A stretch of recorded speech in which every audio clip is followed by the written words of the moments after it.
Hey everyone, welcome to Watkins Glen for round 2 of the USAC F1600 Championship. What a dramatic weekend for us, man. Where do I even begin? We continued to have engine problems on Friday. We changed the ignition coils, the spark plugs, the fuel injectors, and the engine was still misfiring. We missed every single practice session on Friday and Saturday, including qualifying, until Sunday morning when we finally realized that it was a combination of the oxygen sensor and a bad clutch that was making a lot of noise and it was throwing me off. It was making like a bottling sort of air pump kind of noise that I thought was coming from the engine and was the down cylinder was making that noise, but it was all from the clutch. So once we had that revelation, we missed race 1 on Sunday morning because we still needed to mount tires and do a bit of other prep work, but we made it to race 2. Unfortunately, I forgot to format my new SD card that I put in the camera, so I didn't get video for race 2. I started 14th, and since it was my first time on the track all weekend, I took the first half of the race very cautiously, and the pack drove away from me, but after about halfway, I started reeling them back in, and I ended up finishing 8th. It's my first top 10 in the series, so I was really pleased with that, and I said going into the season that if we could start sort of somewhere in the fringe of the top 10, then that would be a good spot for us to build on for the rest of the season, so I was really happy with that. Let's take a look at the starting grid for race 3. They use our best lap time from the previous race to set the grid, which puts us in 8th place, which is where we finished the last race. So we're 3 seconds off pole, which is not an insignificant amount of time, but because it was our first session on the weekend, I think we're in pretty good shape.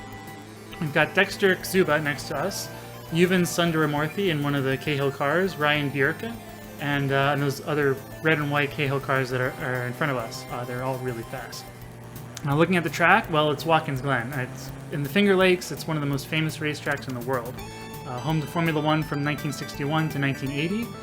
It's also hosted GTP, IndyCar, and 2 of the annual NASCAR road races.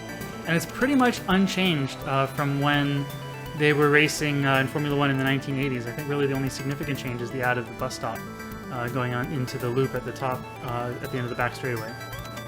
The section from turn 1 to the inner loop is all flat out, and slipstreaming through this section will play a huge role in how the race goes.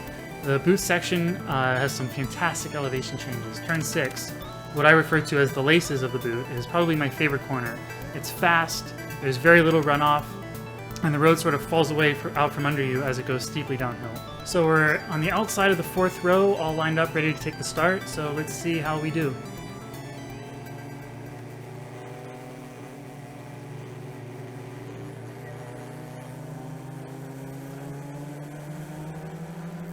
The green flag flies, we get not such a great start, but not a terrible one either. We've got Dexter on the inside of us in the 99 car. I think that's Yuvan in front of us in the 13 car. Yeah. We got not such a terrible run out of turn 1, considering we had to give some room at the apex. And we get ahead of Dexter, so we slot in front of him. And this is where the draft is so important. In the later laps, you really have to time your run out of turn 1. If you get too good a run, then you catch them through those S's and you can't get alongside there. Let's see if we can close the gap a little bit coming into the bus stop as they jockey for position. Oh, it's really tight. This really is not a good place to try to go too wide in. Everybody's tiptoeing on cold tires. The track is pretty cold. It was freezing cold all weekend.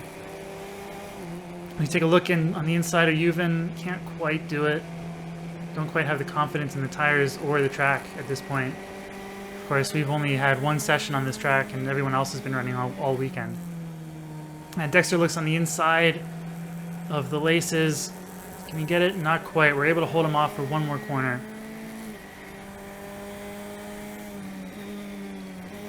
He tries the outside through the toe and couldn't quite get it. You can see him there in the mirror. But we don't get such a good run coming out of it. You want to have really good exits from every corner to maximize your potential down the straightaway. He looks to the inside going into the heel.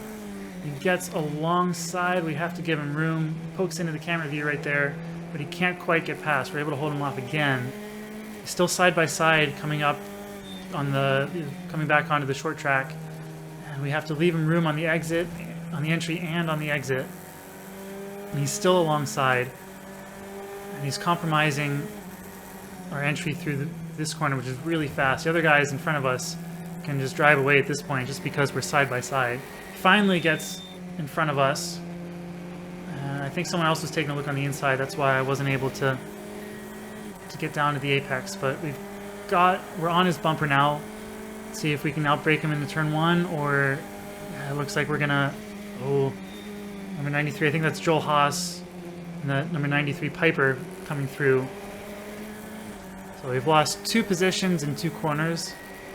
That's gonna happen when you have the draft like this, and it's already. We've already broken up into that 1 lead pack, and then there's 1 pack here. We've got Dexter leading this pack. We've got Joel Haas in that red and white car in front of us, and we've got Mike Scanlon behind us. As I try to shift into 5th gear. I think 4th gear here was a little bit too short, but it doesn't really hurt us that much. When a guy that I know who drove this car last season said that he was getting to 140 miles an hour going into the bus stop, which is insanely fast. And it's a lot faster than I expected. I think last year I was only doing 127 in the Mygale. And, oh, Charles, what are you doing? That's what happens when you don't get your foot fully out of the throttle. As we lose 2 positions there. That's number 11, Christopher Kierce. Such a stupid mistake. I think that also another contributing factor to that mistake right there is that there's way too much rear brake bias in this car. I have the dial in the cockpit all the way to the front, and we're still locking up the rears. You can hear a couple times when we get hard on the brakes that the engine will just sort of stop for a second, and that's what happens when you lock the rears. If the rear tires stop spinning or the rear brakes stop spinning, then the engine stops spinning. And now we're trying to figure out the best time to take away the next spot, because the lead pack is pretty much driven away. I think the best we can do right now is to claw our way back to the front of this pack. And Mike Scanlon behind us. We've got Christopher Kierce in front of us. I think Joel Haas. Joel Haas is leading this pack, and Dexter Ksuba in that blue Spectrum in the 2nd place of this pack. Right now we're running in 9th place, so it's 9th place for us. Mike Scanlon behind us in 10th place.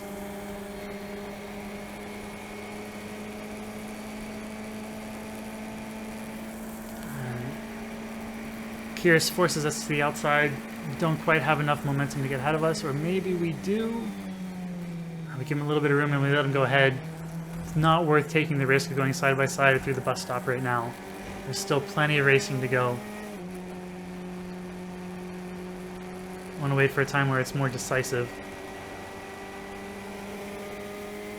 And again, into the laces here, with the road falling away from you, it's a really bad place to lock the rear wheels. I think Scanlon was taking a look inside, and yeah, he gets through. So we're down to 10th place.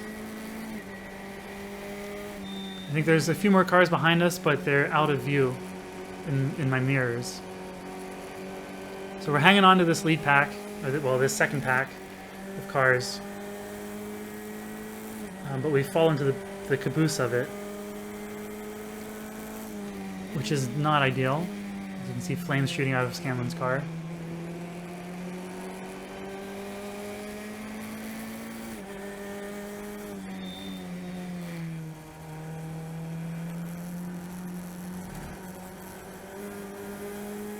This is the part of the race where things have settled down a little bit. We've broken off into groups of cars, and it's, you know, it's never nice to be at the back of a pack like this, but right now is the time to sort of just lay low, try to be smart, not take any stupid risks. Try to make a move if you can, but like I said, we're making a move on Scanlon. Can't quite get in front of him. He misses the apex by a mile, which lets us shoot in front of him. Of course, every time you go side by side, you lose ground onto someone who's on the ideal racing line. And staying in the draft is so important. You can see that pack of cars getting in front of us, getting farther and farther away. I think Mike's mistake there sort of condemned us to be trailing behind that group that's in front of us. As he tries the outside, he's able to outbrake us on the outside, going through the bus stop.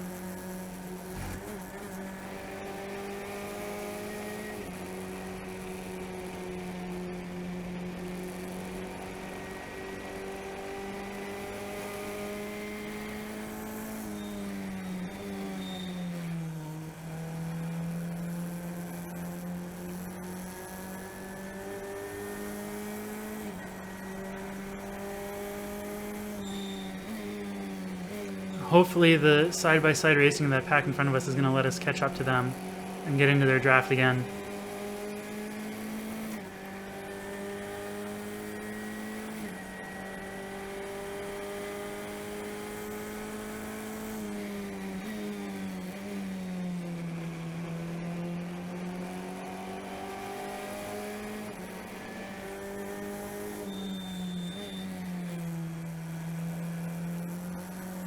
A little bit of oversteer. Still get a run on Mike. Not quite able to make it. That's a risky place to pass.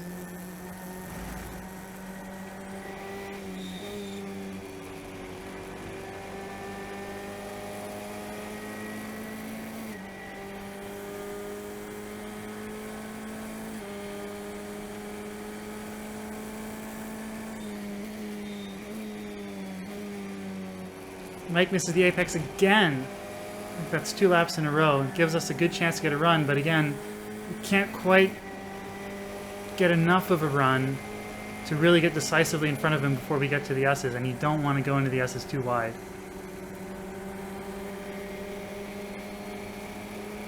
You really have to time your run. As we move to the outside, can we get far enough ahead and outbrake him into the bus stop? Not quite.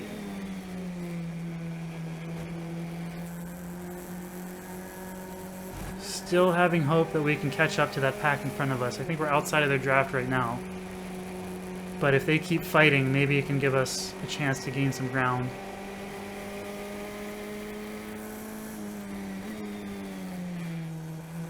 So they go side by side through the laces.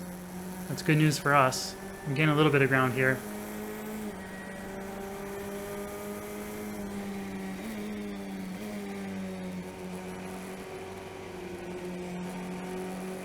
So the unique thing about this class is that it's such strategic racing.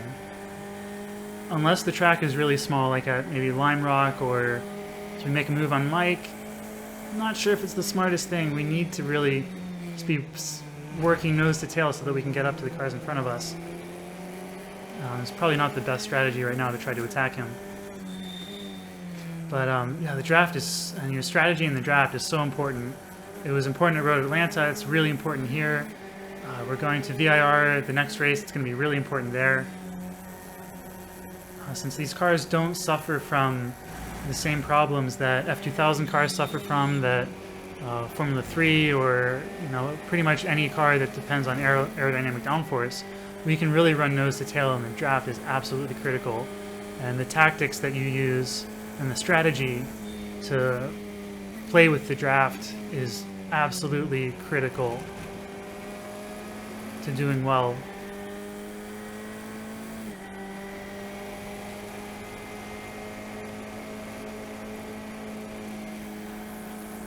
I think we're sort of pretty much staying in the same distance from that pack in front of us. You can see we have a little bit of a run now. We commit to the inside. Mike moves to the outside.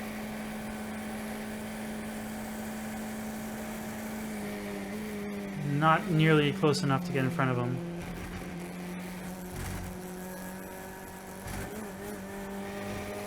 Of course, they're very strict about bump drafting. If I could bump draft Mike, then we probably could catch that pack in front of us. But if you finish the race and have any evidence of pushing someone on your nose, it'll leave marks for sure.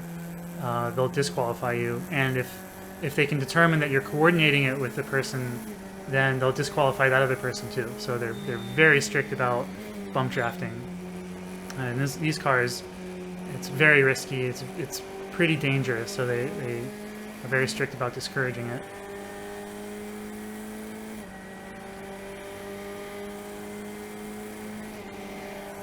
Taking a look, not nearly close enough, but he gives us room, and that's enough to let us sneak by. Although again, it's not really ideal. It's just slowing both of us down when we should be focused on catching that pack in front of us.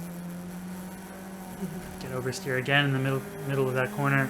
I think what's happening is that since these cars have an open differential, that's the slowest corner on the track, and so when you have the outside wheel loaded up, you have all the weight off the inside tire. So even in these cars with only a measly 114 horsepower, you can still get the inside rear wheel to spin with that open differential. And that's why I'm getting the mid-corner oversteer through that corner, turn 9. Go through turn 1. Finally, Mike manages to hit the apex.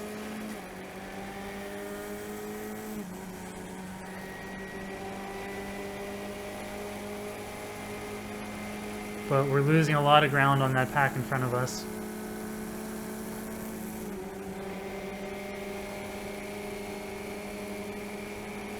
I think it's around this time that I sort of realized that that pack in front of us is gone. And Mike and I are locked in a knife fight to the death. And we're pretty much going to be stuck together for the rest of the race. Even if one of us is faster through the corners, we're not going to be fast enough to break the draft. So any time that's gained on the rest of the track is going to be lost by the lead car out of turn 1 through the S's and into the bus stop as I pull a tear off there. Probably not the best place to pull a tear off going into that corner and into the laces. But now it becomes a one-on-one fight unless the other guys slow down a lot. So for the rest of the race, I'm basically just sort of probing at the defenses of Mike, seeing where I need to be faster, where I need to sort of let off. You can see a standing yellow flag there. Coming into the heel of the boot, there's another standing yellow flag. And it looks like one of the Cahill cars is off to the left. That shouldn't bring out a full course yellow. I think he's far enough away that we should be good to stay green, at least from that incident. Again, getting some oversteer, but we still get a better exit, I think, and gaining a little bit of ground on Mike. Seems like we lost a little bit through that yellow flag.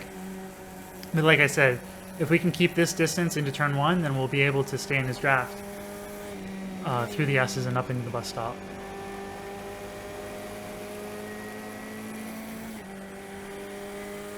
We're already closing up on him.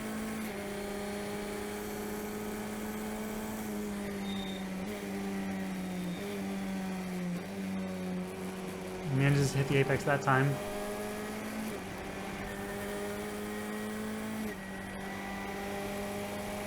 We can see there's a pretty big gap between us coming out of turn 1, but I'm getting into his draft and I'm building up momentum as we go through the S's and come out onto the back straightaway. And that momentum is going to help me slingshot around him and hopefully get me ahead of him before we even get to the braking zone for the bus stop.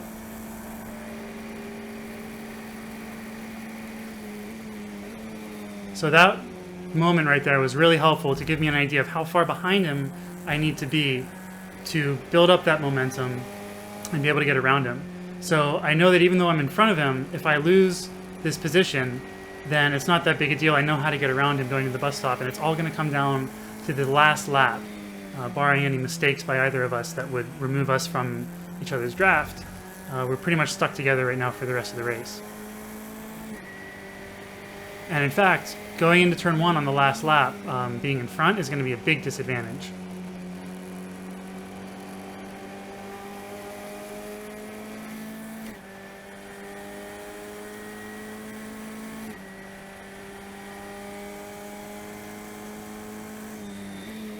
Still that standing yellow there. So if you keep in mind, the rules in this series is that there's no passing from an imaginary line across the track from the standing yellow until the incident. As Mike goes for the inside in turn 9, I think he gets it. At least got side by side, so I had to give him room. I couldn't quite get it on the exit. You can see him behind me in the mirror. So there's no passing in turn 9, at least until they pull that yellow out.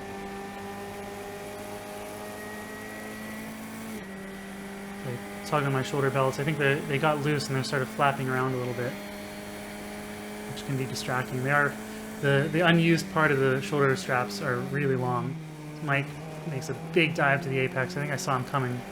gave him room.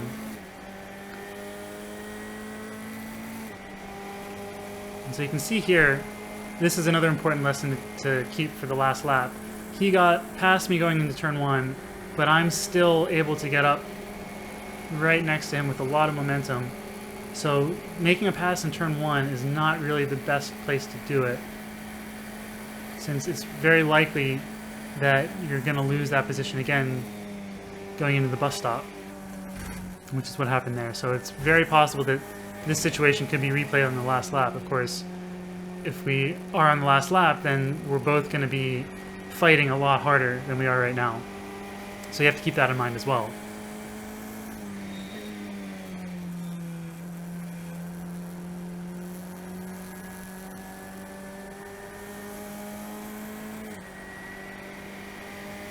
And of course, like I said, all of this fighting back and forth isn't jockeying for position for the finish.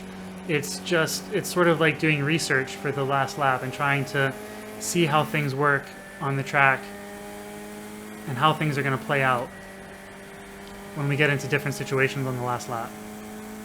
Because that's what it's all going to come down to. Of course, barring any mistakes that would put one or both of us off.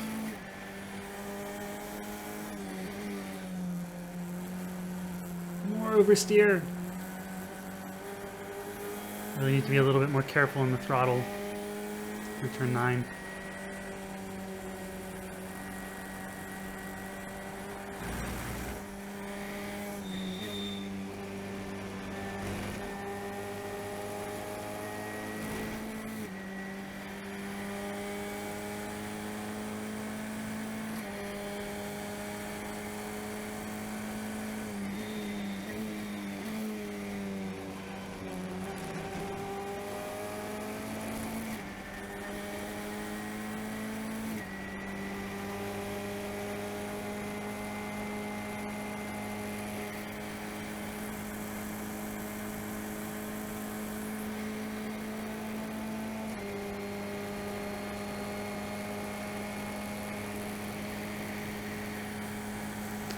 Mike makes a move to the outside. Is he far enough? Yeah. He got the momentum. He was able to get in front of me. And I may have mentioned this earlier, but I like being behind the car. I feel like you have more control, especially with the draft. You're sort of in the catbird seat when you're behind the car rather than out in front.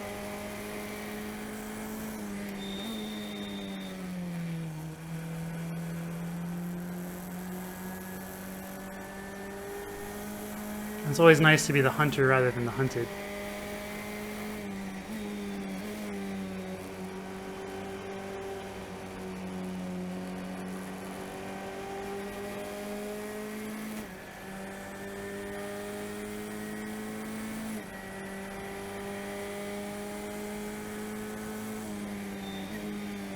Because I'm watching this again, I think it was really our fighting back and forth, going side by side through the twistier parts, through the boot, through turn 9, that really let that pack in front of us get ahead of us.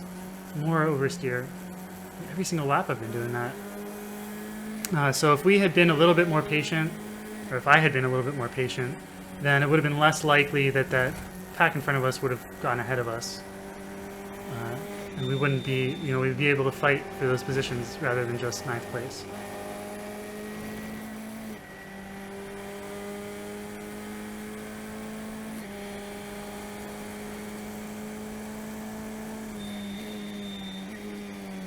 And this is the apex by a mile again. Makes me wonder if Mike is having handling problems or something, because he's missed the apex at turn 1 more often than he's actually hit it.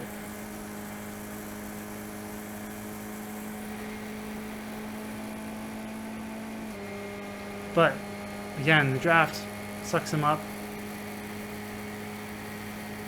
He's got a lot of momentum, so I just give him the position. There's no reason to fight for it.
oversteer.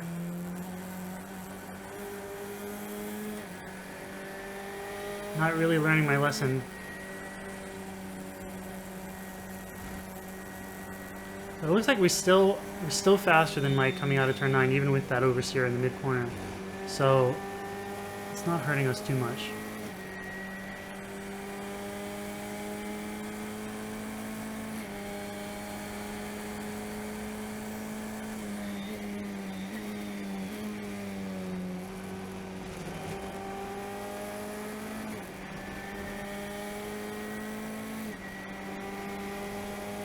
We're really far behind Mike right now. I'm a little bit worried that we're too far.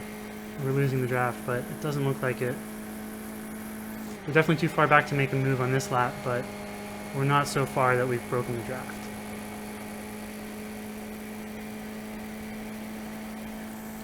You can see the RPM lights flashing. I think that means that the car's a little bit short on gear, but we're still able to pass and fight, so it's not too big a deal. I think next time we come back here next year, or maybe later in the year for the SCCA Regional, I think I'll put a slightly taller fourth gear.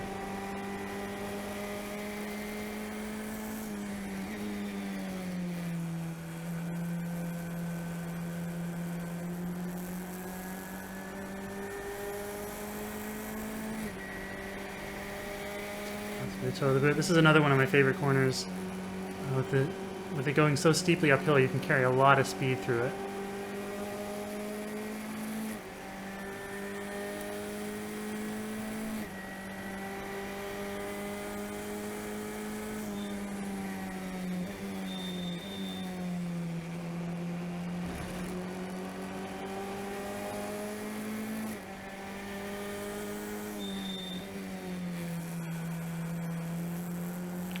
To calm that understeer down, or calm the oversteer down just a little bit.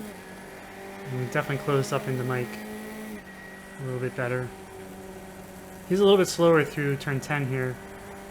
That lets us gain more ground.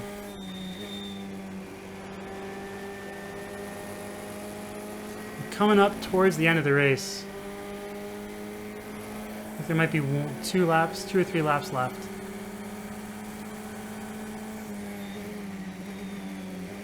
Then we're not, like I said, making a pass into turn 1 isn't really the best thing.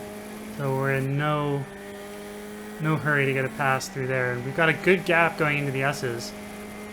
Hopefully we don't catch him too quickly. There we go. We still got a good gap. Hopefully we can slingshot around him this time.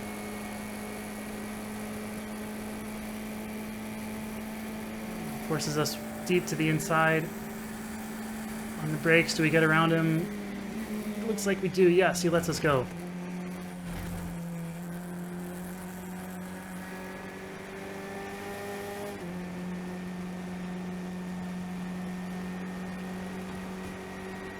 So down the hill into the laces. He looks to the inside and he gets it. He's able to get on the brakes a bit later. It takes us. Now we're going to have to remember that for the last lap, which I think is coming up in the next lap. That if we do get around him going into the bus stop, then we're not invincible for the rest of the lap.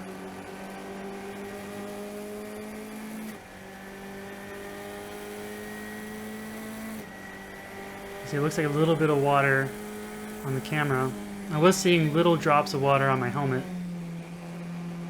a little bit earlier in the race, but I think by now it's cleared up.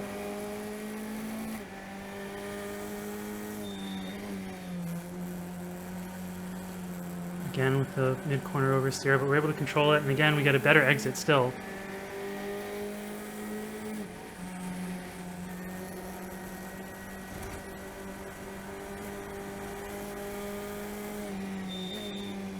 A little bit of a bobble. Now I can see the light on the flagger stand and the white flag, so we're on the last lap, and it's all come down to this. How is it going to play out? We're in the better position here going into turn 1. Oh, we missed the apex by a little bit, but I think we're a little bit too close for that ideal slingshot. But we're not gaining ground too fast, but it looks like, how are we going to do? We're gaining on him a little bit faster than I want to. We look to the outside. We've got a good momentum. I'm getting alongside early in the straightaway. That's good. I think we're in front of him. I'm going to have to brake a little bit later than usual. Almost down to the 300 board. Yes, we're in front of him. He lets us go. Using a lot of curb. Now, can he get us in the laces? Remember the last lap he was able to take that position pretty decisively. He's a little bit far back. But I stay to the inside.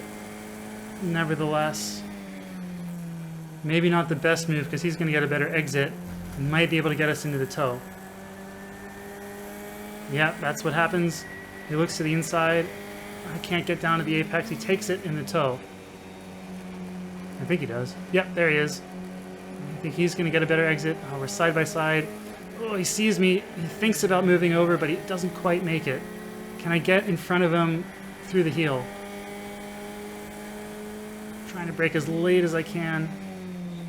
And he takes a spot. Now, there's no more good passing opportunities. I have one more play. Now, on the last corner, what I'm going to do is I'm going to make a feint for a dive bomb. I'm too far back to make a pass, and turn 10 isn't a good opportunity. But if I can get him to look in his mirrors and freak out a little bit, he goes to the left, I go to the right. I get on the brakes early. He bites hard for the bait. He loses all his momentum, and I get on the gas as hard as I can. We're side by side. Checkered flag. I'm way in front of him, and it worked. 9th place is mine. I think I'm a little bit too excited for a 9th place finish, but I didn't expect Mike to bite so hard on that last lap or last corner trick. So we got Dario Cangelosi winning the race, Joey Esma in second, and Baylor Griffin took 3rd spot. We finished in 9th. Mike was behind us in 10th.